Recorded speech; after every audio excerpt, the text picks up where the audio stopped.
what's been on my mind. Sick and tired of the 9 to 5 in the city light. Hey darling, we could get out of town, see the beautiful world around, wanna see it now. Pack our bags and get in that car, leave a little note and we'll drive real far. Hi friends, if you are new here, my name is Candy. I'm a mom to 5. On my channel, I share homeschooling, homesteading, gardening, day in life, what's for dinner, canning, grocery hauls, all the things. I've not filmed in a good week. I've been having a really rough time with back pain. I was supposed to get a spinal epidural 2 weeks ago. I came down with the flu 3 days before and I was sick and I had to reschedule, and then they pushed it to the week of Thanksgiving, and so I'm waiting for that. I've had more bad days than good and it's really been rough. That being said, I've needed to just rest pretty often, and I've also been going to the doctors and physical therapy, and kids have had doctors, and so I've been in the car a lot. And my saving grace is that this van has heated seats, because that's like really the only thing that makes me not feel miserable. But all of that to say hi, good evening. I'm actually in Norman tonight. CJ and Mika have a dance. It's a black, silver, and gold gala. They are inside Sam Noble Museum over here and having a big old event. And it's over an hour from my house. It's about an hour and a half. And because of that, I'm not driving home. The dance was from 6 to 9:30. I would get home by 7:30 and I would be home maybe 45 minutes and I would have to drive back. I don't really have anything to do here in Norman. And I've just been kind of hanging out, resting, doing some video editing, and I thought now would be a good time to go ahead and answer some of the Q&A questions that I've received. I've posted on Facebook, Instagram, and on YouTube asking for questions to be left, and I said I would answer those questions. So that's what I'm going to do. I've actually written them down on a envelope because that's what I have in the car right now. And I was going to print them off, like screenshot them and print them off and do it that way, but since I'm in the car and I'm free right now, I just wrote them down, and I'm going to go through, read these questions, give some answers, and do that right now. I don't know if the light would help or not. Oh, wow, I look super orange, but I guess it's more clear. Okay, I'm going to go ahead and just start going through the questions, answering them, and yeah, so let's jump right into it. First question was, what are my favorite canning recipes? I like to do salsa. There is like nothing better than fresh salsa. I like to do, this isn't necessarily a recipe, but I like to do beans from dry beans because it's so much cheaper than buying canned beans at the store. So I quite often will buy bags of dry beans and just make jars of beans, because I can pull them out and dump them into chili or into whatever we're making. I also can just take my pinto beans, dump them in a pan, and use my immersion blender, and I have refried beans really quick to go with dinner. Something we eat a lot of and we don't make near enough of, but once I get my greenhouse, I intend on it, is cowboy candy. My kids love cowboy candy. They eat it on tacos, they eat on sandwiches, they eat it on deviled eggs, just all kinds of stuff. Cowboy candy is like one of their favorite things, which I have shared recipes for that. If I remember, I'll link it.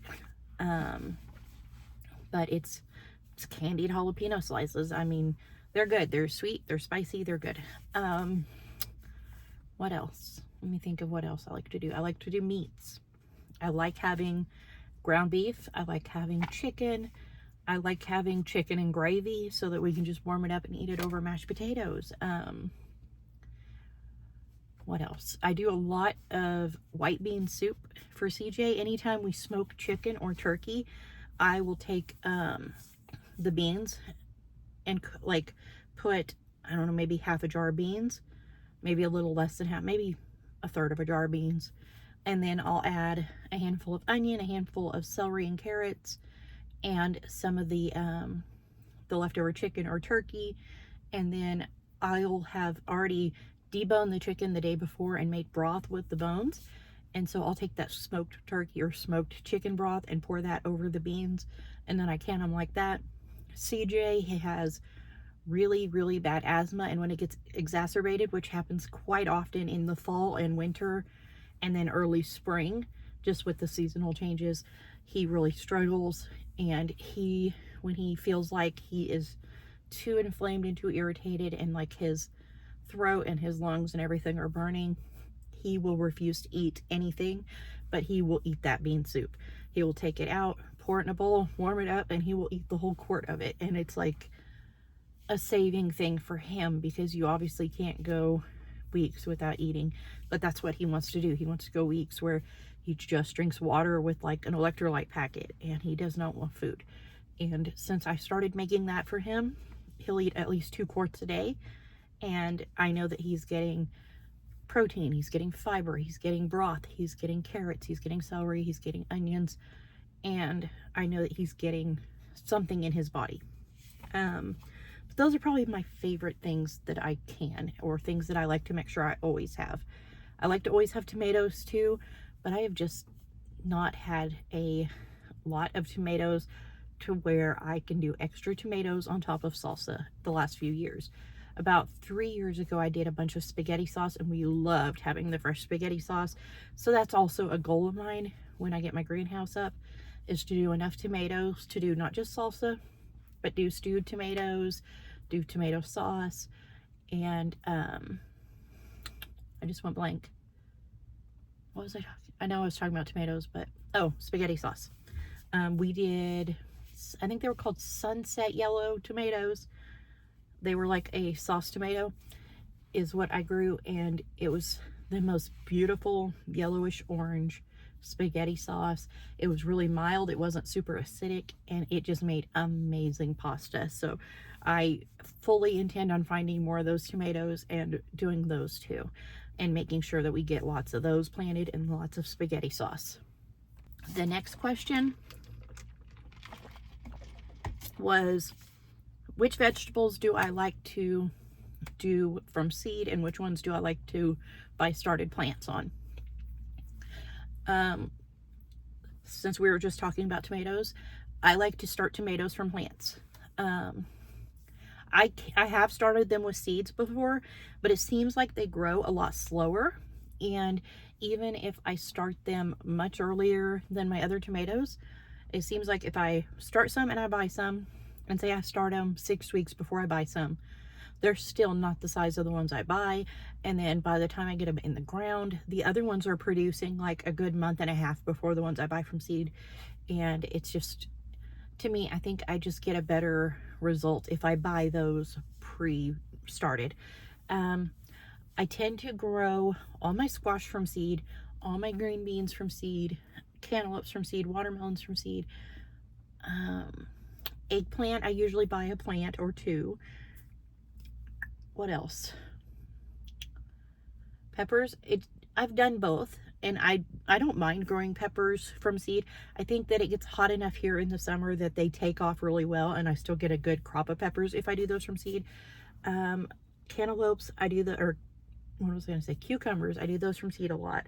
This year I bought everything from starts except my green beans and my okra, because I didn't know I was going to be planting a garden, and we had so much going on, and we were moving, and it was kind of sprung on me like, hey, we're on the way to till your garden. And I was like, oh, I wasn't going to grow a garden.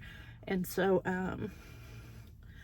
yeah, this year it was just a convenience of everything being already started at the store, and I just went through and I got the biggest ones that they had for like $2 or $1.50 a plant, and just loaded up with them and planted what I bought. But we are going to get this greenhouse up. I actually intend on Thanksgiving week not having school with the kids, and we are going to clean out that greenhouse. Do they know that yet? No, but they'll know that when they watch this video and frown at me. But I intend on it because it has not been used in so long. There are literally trees growing up through it. We have a new cover for it, so we can cover it up. We just need to clean it out. There are a billion planters and shelves and tables and things piled in there. So we need to pull all of it out, see which ones have been ruined by the weather, which ones are still good. And then we need to take off the old cover and put the new one on it. I imagine we're gonna have to help with that, but that's the goal.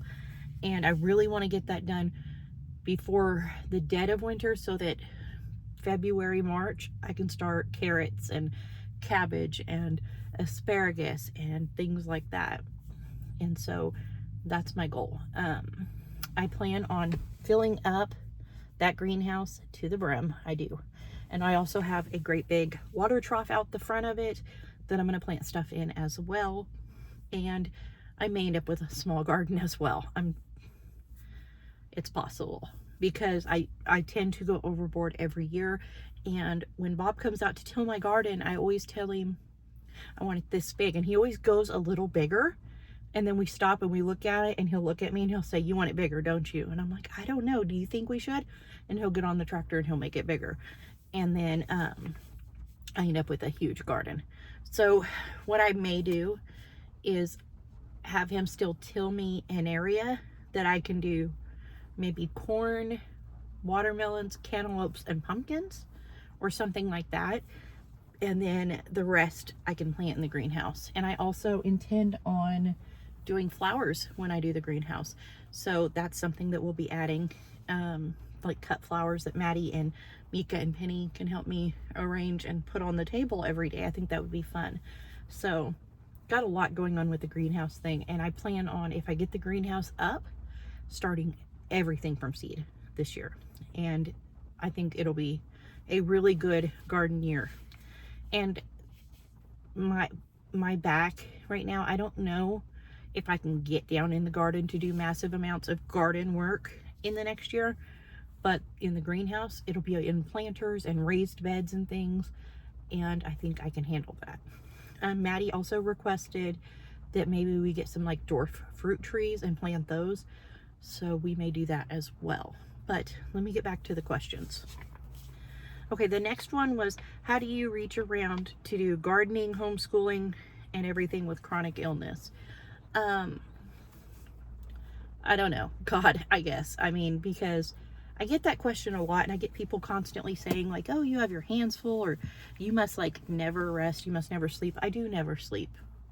I mean, I'll be transparent there. I have really, really, really bad insomnia, and I'm scared of sleeping medications. I'm scared to, one, go to sleep and not wake up, and two, I'm scared that something will happen and I'll have taken sleeping pills and I won't be aware, and James will be gone working and we'll have like a house fire or a tornado or something and I won't be aware. We actually a few weeks ago had major tornadoes. My sister called me. I didn't think about it before bed. I took a low-dose sleeping pill. I've had a prescription for them for like 3 years. I don't like taking them, so I usually don't. But my doctor told me that with the amount of back pain I'm having at night, that I should just take them for now. And, you know, that way I get some rest. So I had taken one that night, and I had also taken my pain medicine, which I only take at bedtime because I don't like to be groggy or out of it around my kids. And so I'd taken those and went to bed. My sister called me at like 2 in the morning, freaking out. And she's like, "Turn on the news. There's a tornado by you. Turn on the news." And I was so like disoriented, and it was not it for me, and it will not happen again. So I just kind of suck it up, buttercup. But thankfully the tornado was headed straight at us. I was about to get all the kids in the cellar, and the storm kind of turned and it went right north of us. But anyways, my typical sleep is like 3 hours a night, 4 if I'm lucky. So that's just kind of my norm, even without a broken back. But now it's been like 2-3, and so sometimes I end up taking a short nap during the day, like 30 minutes or so. I'll just set an alarm on my phone and I'll just lay back and I'll just close my eyes for a little bit. But as a general, it's really hard. I have rheumatoid arthritis, and I have psoriasis, and then I have 5 kids, and we homeschool. And so it's definitely not easy. I get up every day. The first thing I do is start coffee. And then if we have appointments, I usually get ready for those, get kids up. And I'm like, okay, get your chores done, get your binders out. And then I get my coffee. I start making breakfast. When they get done with their chores, they eat their breakfast. And they start working on their schoolwork, usually while they're still eating or right after they eat. And then what we have in our binders is handwriting, spelling, lit, math, science, and then we have like I do extra pages every day. It depends on the day. So they work on the days of the week, the days of the month, address and phone number, writing their names, and they do that in cursive and handwriting because I just want to make sure that not only do they have good handwriting, but they also spell those words correctly. Like February, I'm just saying. Like CJ and I constantly, and he's my oldest, he's 17, but we go over February quite often because he always says it's not February, it's February. And so that's one that we work on quite often. Anytime he has to write it in anything, I'm like, CJ, February. And he's like, but that's not how you say it. I'm like, but that's how it's pronounced. Or not pronounced, spelled. And so it's just something that we, you know, we work on every day, something different in their books. This year his schedule's different, so he doesn't have the extra stuff. But anytime he misspells it, I have him write it 3 times because I'm going to get it into his head before he is graduated next year. They start their binder work. We're usually done with their binders by noon, and we eat lunch, and then they'll get about a 30-minute break. And during that time, I will swap laundry, I'll load dishes, I'll make sure I have meat out for dinner. If it's something that was going in the crock pot, then I start it when I start breakfast in the morning. But if it's not, then I just make sure it's thawing out and that I have like all my ingredients laid out for dinner. And then we regroup, we come back and we do group work. Now, since I broke my back, we did take a break. And during that time when we were on break, we weren't on break. Like I gave them like 2 weeks where I was in so much pain I couldn't do anything. It might have actually been 3 weeks. But I couldn't get it together to do anything. And so they got a little bit of a break. And then when we jumped back into it, we did not do binder work because the work that I put in their binders every week is in a big tote and it's heavy. And I had just no urge to go through it and pull out everybody's work. I just could not talk myself into it. So instead we did several books that I would read with them. We did, what is it? Trees, Leaves, Plants, and Seeds or something like that. Trees, Leaves, Flowers, and Seeds. It's something like that. And as we read a page of it, I have the kids draw or diagram something from that book. And then we have Africa, Amazing Africa, where we're learning about different countries. And then Amazing Animals Around the World. Both of those books came from Oklahoma City Zoo. So we've been reading, you know, just a couple pages of each of those every day. And then we've been reading like the books that are like, who was George Washington? Who was, you know, Lucille Ball? What was the Eiffel Tower? What was Mount Rushmore? And what I do is I have 2 different kids pick me out a book each every week. And we've been reading both of those. And then we've also been reading Swiss Family Robinson. And we've been reading a Tuttle Twins book. And by doing those, I could sit on the couch, recline, put a pillow up under, my light just went off, put a pillow underneath my legs so I could kind of keep my legs elevated, and I could just sit comfortably and read to the kids while they did Legos and things. And then when we finished that, we would do Art for Kids Hub, and that was our school for I don't know, 6 or 8 weeks now. But as of last week, we are back into our binder work. I'm trying really hard to keep things back to normal. It's been rough though. I've been in a lot of pain and it's been hard. But I just, at the end of the day, I just tell myself you're doing your best. So yeah, we get up, we have breakfast, we do chores, we do school, we have a break. I do my chores during that break, and then we regroup, we do the group work. And then when I get up to start dinner and we're done for the day, they clean up the school stuff. They are responsible for putting it all away.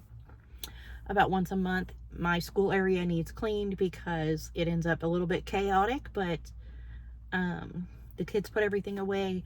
I start dinner, they do their evening chores, then they come in, eat dinner, and then after dinner, I have somebody unload the dishwasher, and then I have somebody rinse dishes and load them. I have somebody put away food, somebody wipe down the counters and the stove and the table and put away anything on the table, and then somebody will sweep and take out trash, and I will wash by hand any dishes that don't go in the dishwasher when they load it. And that's just kind of how we make it work. And then usually they can go video chat their friends or play games or watch TV or whatever they want to do until bedtime after that. But if I'm in a lot of pain, I usually say we are going to have a movie day, and I will find things on National Geographic. My kids are big fans of Dr. Pol. We watch a lot of different shows like about animals and countries and the Bering Sea and just like shipwrecks and different things. We find things to watch, and I just give myself the chance to rest, and I don't move from my recliner. Those tend to be the days where if I film, you really don't see me much, and that's because if I'm having a flare, I usually have huge rings under my eyes, bigger than my normal, and I'm very pale and just miserable, and I just don't want to be on camera, but I also don't want to just have big gaps in filming. And so I try to always have videos Monday through Friday, and it's hard.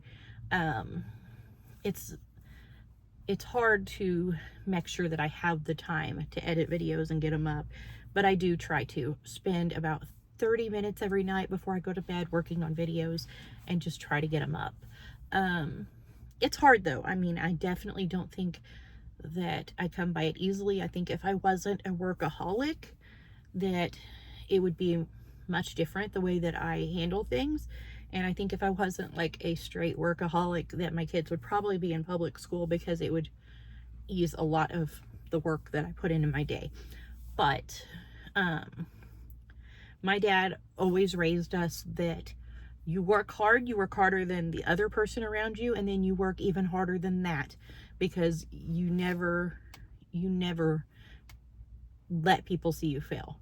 And he always told us, like, you know what, there's always going to be somebody who's better than you at whatever you're doing, so you need to be and he'd say, like, you need to work harder than what their hardest is.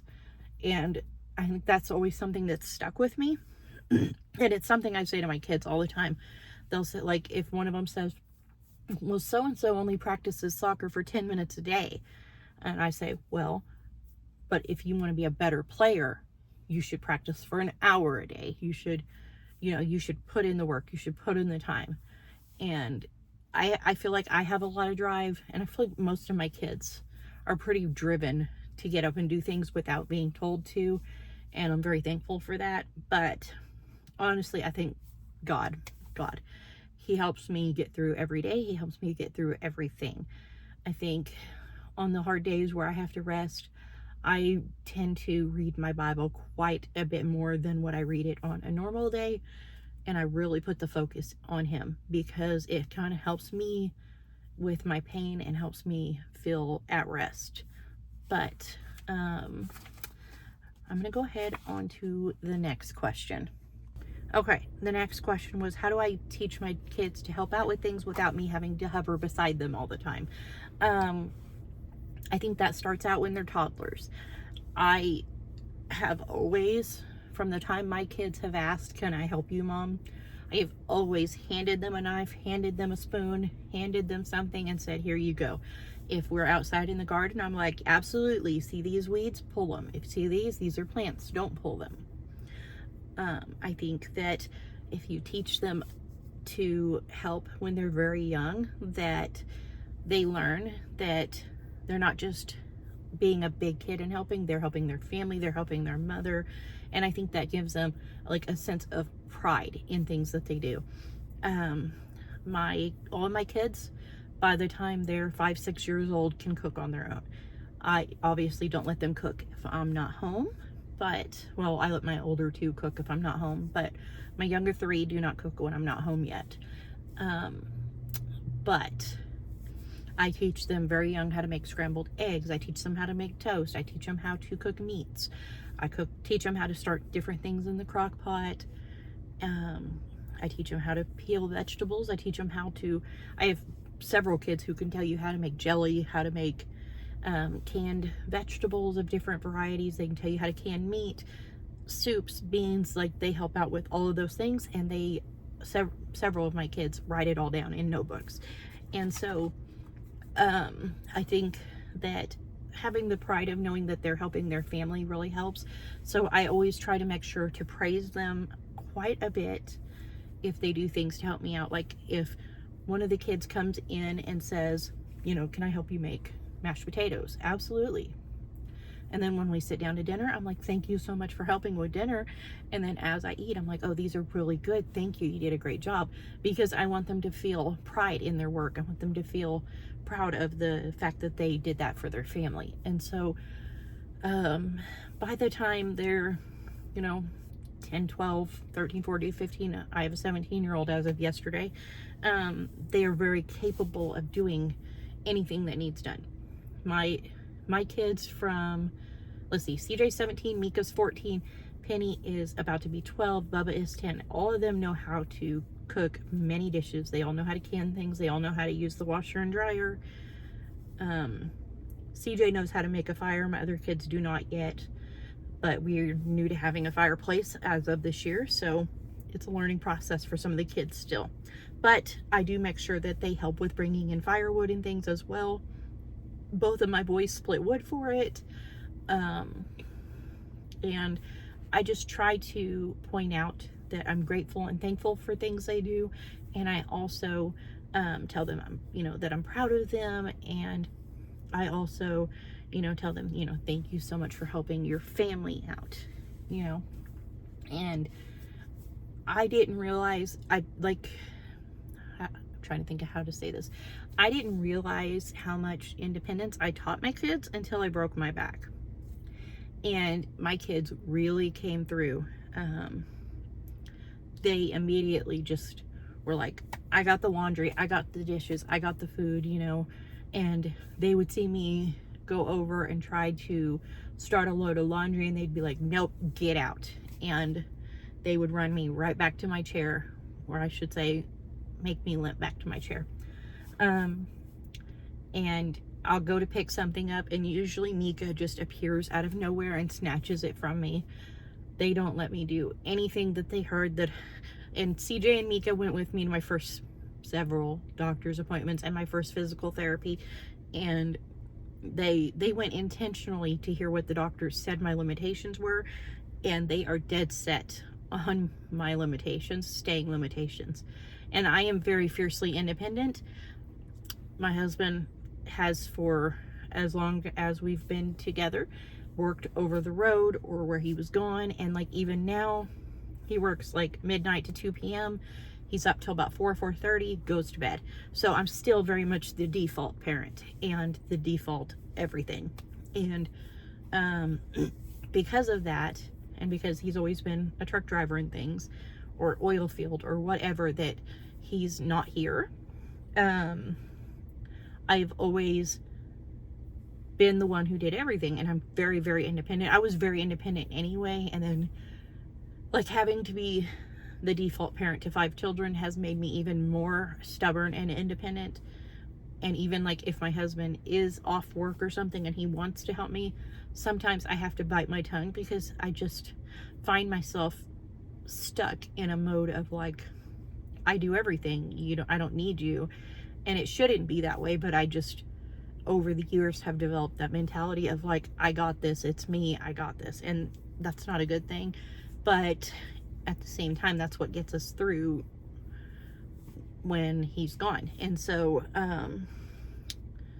it's definitely not easy. And I'm very thankful that I have taught them from the time they were little bitty to be right in the middle of things with me, you know, making cinnamon rolls, making bread, making roast, making breakfast, because that was taught to them at a young age. They are all very capable.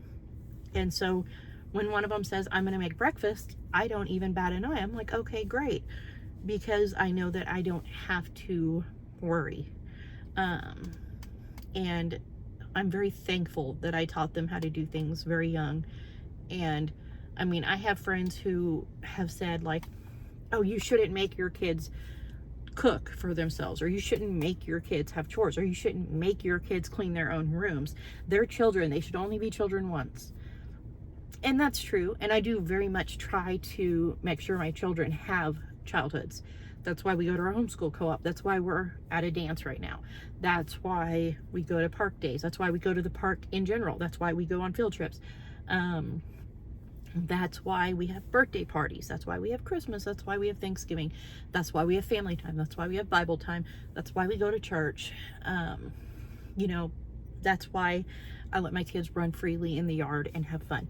But I also feel like when people say things like that, I think how unfortunately unprepared their children will be as an adult when they go out into the world and they don't know how to work, and they don't know how to clean up after themselves, and they don't know how to cook for themselves, and they don't know how to like shop frugally, because we do days where we go to the store and I have them like figure out the price per ounce of items, or how many of this item for this much, and is this brand better deal, and we do a grocery store math day.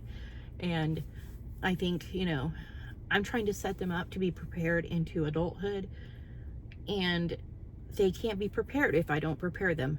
And if they become adults and they're completely lost in life, then that falls back on me and how I did as a parent. But I am very thankful and very grateful for the children I have, because they really, really, really have taken wonderful care of me, the animals, the house, everything, while I have been injured. And hopefully I won't be injured too much longer, because I should be having surgery soon. And hopefully I recover well from that and I have my life back again soon, and I can be mom again, because I right now really struggle with that. I really do. But we're going to move on to the next question. The next question was, how do I get my teens to help? And like, do I give them incentives, rewards? Do they have goals? So again, I feel like it starts as kids, like very young kids, toddlers, to teach them work ethic and to teach them to love their family enough to feel that they need to help their family. I don't want them to feel burdened by having a family, but I want them to feel the need to help love their family. And so I think that's a big thing. I really, really, really do. I think when kids are young, we have to start teaching them immediately. As soon as they can understand things, they need to start learning things. Obviously, I'm not talking about like flat out child labor, but just ethic, work ethic, responsibility, life skills. I think those are important.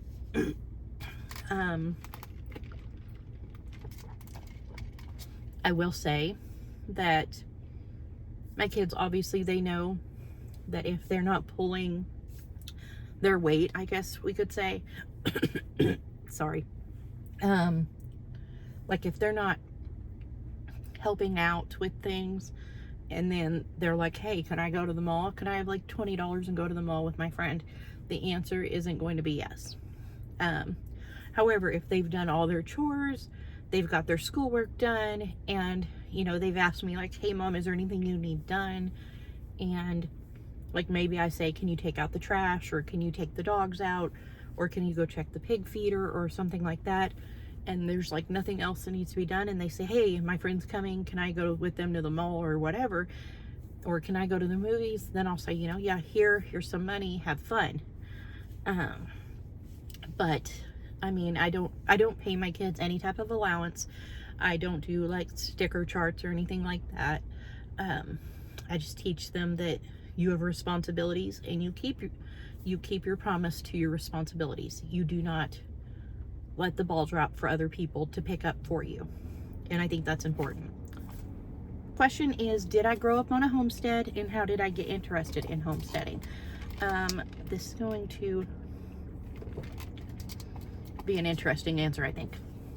So yes, I grew up in Meeker, Oklahoma. If you Google map that, there is nothing there. It is a very small town. I'm actually from California. My parents moved here when I was like 3 years old, so Oklahoma's my home. We had a farm there. My dad actually raised game chickens, and then we had pigs, cows, sheep, goats, chickens, evil geese, cats, dogs, rabbits, meat birds. We had a lot. We had a lot of animals and a lot of work. My dad was a butcher, and he would go out to people's farms. He had like a butcher truck, and he would go on the farms and butcher people's animals and then take them to the meat market. When I was a teenager, he actually bought his own meat market, and I went to work for him. And so like I graduated high school at 16, and I went right to work for my dad, working like 16, 18-hour days, wrapping meat, doing phone calls, taking orders, hauling out orders. I learned to make sausage. I learned to make smoked sausage. I learned how to make Polish sausage, brats, summer sausage, andouille, breakfast sausage. Did I say that already? Chorizo. Learned how to cure hams and bacons and jowls and Arky bacon, Canadian bacon. I learned how to do everything. I learned how to make hamburger meat, learned how to make everything. Like, and my dad was a butcher and meat cutter, so my brothers were meat cutters, and I learned how to break down an animal. I can butcher a whole animal. I can do an elk, I can do a cow, I can do a pig, sheep, goat. And then at home we did our chickens and our rabbits, so I could do those as well. But we had animals. My dad had game chickens, so he fought chickens until it became illegal in the state of Oklahoma. We had show pigs, and we would breed our own show pigs, so I learned how to AI pigs, and we would have show pigs, and then the ones that we did not keep to show, we would sell for butcher. And so it was a very, very busy farm. We also had a garden. My brother would be like in charge of the garden, but we would all help out with it. And we had a huge garden, and it was a lifesaver because we did not have to spend all that money on groceries. We didn't buy meat from the store. My parents bought very little from the store. It was like coffee, flour, sugar, noodles, and sometimes we made our own noodles. Flour, just like staples, but we very much used what we had. We made our own lard for cooking. We had our own animals we butchered, and we would butcher cows, pigs, goats, chickens, rabbits. I think that's about it. I think we've done we did a few turkeys too, but yeah, I very much grew up in a household where we were taught to be very independent, and we were taught to produce our own food and grow our own food and preserve our own food. My mom never canned anything. She was scared of canning. So that was something I taught myself. We would freeze anything. Like, that was what we did. We had several freezers, and we would freeze everything. And that's fine, but obviously things freeze or burn. So when I turned about 17, 18, I decided I was going to learn to make pickles, and then from there I started learning jellies, and then on and on and on. And I've just really taken up the canning thing. But my mom was always scared that, like, botulism, I think my camera just shifted. But my mom was always scared of that, and so she never did can things. But I did. But when I went to work for my dad, I got an apartment in the town of Prague, which was about an hour from where my parents lived, because that's how far our meat plant was. And I would walk to work every day. I was right in the middle of town. I hated it. I hated living in apartments. I hated having neighbors. I just I didn't like anything about it. I didn't like paved roads. I didn't like being in town. I didn't like any of it. And then as I got older and stuff, I lived in town. But I never wanted to stay in town. I hated it. I complained about it every single day. James would be like, I know, Candy, I know. Because every day I'd be like, ugh, somebody came and knocked on the door and handed me a flyer. And he'd be like, and, you know, and I'd be like, I don't know. I don't like it. And so, when we were renting, and a family member offered to let us take over payments on their house. And we thought, oh, this is a great chance for us to get our own house. It was still in town, but it was like at the very edge of town, and it had like a whole acre. And so we were like, you know, we could still have a garden and things, and we would just have more room. And so we took the offer, and we moved in. And immediately after, we started having somebody show up and give us letters for my brother and his wife. And when they started showing up and bringing us letters to the door, I kept asking, like, what's going on? Like, what's this? And they just kept saying, don't worry about it. About 6 months later, they brought a letter to the door, and they said, this is for you, not for the homeowner. And I was like, okay. And they were like, you should probably read it today. And so I opened it up, and it said that the house had been foreclosed on, that they had been notified and missed court on it several times, and the house was being foreclosed, and we had to be out of it in 30 days. And there was like a number with information for somebody to contact. And so I called, and it actually ended up being somebody I went to high school with's mother. And I talked to her, and she said she could give us an extra 2 weeks, making it like 45 days, if we made sure to clean the whole house out before we moved. And so we had no options, like, unless we paid the whole loan in default for the whole house. Like, there was nothing we could do. And I was 8 months pregnant with Maddie. So we immediately began looking. And during that time, prices of rent and things had gone up substantially in the area we lived. And we were looking and looking and looking, and we could not find a place that had room, or a place where the landlord wasn't turned off by the fact that we had 5 kids. We went several places to look at houses where when they'd ask how many children we had, we'd say 5, and they would automatically say, we can't rent to you. Even if it was like a 4-bedroom house, they would say no. And so we had a really hard time finding a place, and we had 2 days left to move, and we were coming up to visit James's dad. And as we were about a mile from his house, we saw a lady putting up a for rent sign on a house. And we stopped, and we were like, hey, you know, you're renting this house out? And she said, yeah. And we went and looked at it right then, and we were like, we want it, because we knew we didn't have a choice. It was within our rent range. It had 3 bedrooms. It was not in town, and it was a house. So, and we had 2 days. So we said, absolutely, we want it. She said, okay, well, meet me here tomorrow morning at 8 o'clock and we'll sign a lease. So I met her there with the kids. I signed the lease. She said, you can start moving right now if you want, just as long as you get the electric turned on in your name. So I immediately called, got my electric transferred from my other house to that house, and got it all set up. And I took my kids to my sister to watch them for me, and except for CJ. And CJ and I spent 48 hours, solid 48 hours moving stuff. And thankfully we had Saturday and Sunday, and she was going to come in Monday and change the locks. So we spent that first Thursday and Friday moving everything inside. She came Friday afternoon. She asked if we were done. We were like, no, not at all, but we're trying. But we tried to move all the important stuff first. And she said, Monday morning at 8 a.m. I have to change the lock, so you have till Monday morning. So CJ and I, we worked nonstop. We were sleeping like maybe 2 hours at a time, and we pulled the seats out of my van that I had at the time. We hauled furniture. We did everything. And then James, Sunday afternoon came in and he helped me haul everything big, and we got done.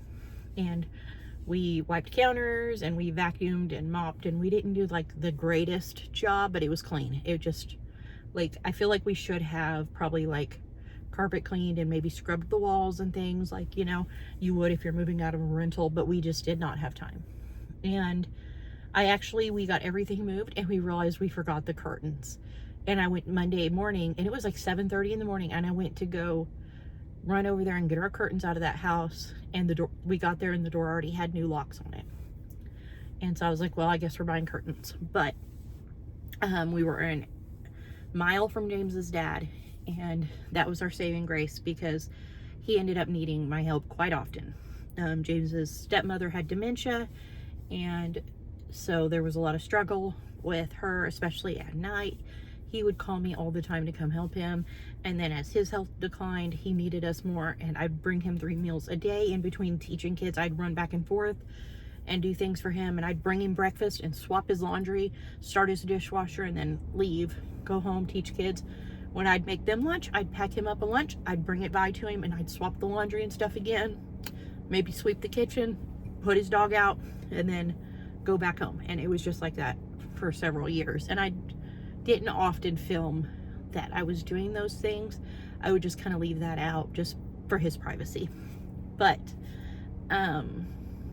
it was so nice to not be in town anymore. I was able to have animals, I was able to have a garden. She really didn't care what we did, as long as we took care of the land and we took care of the house. And that was great.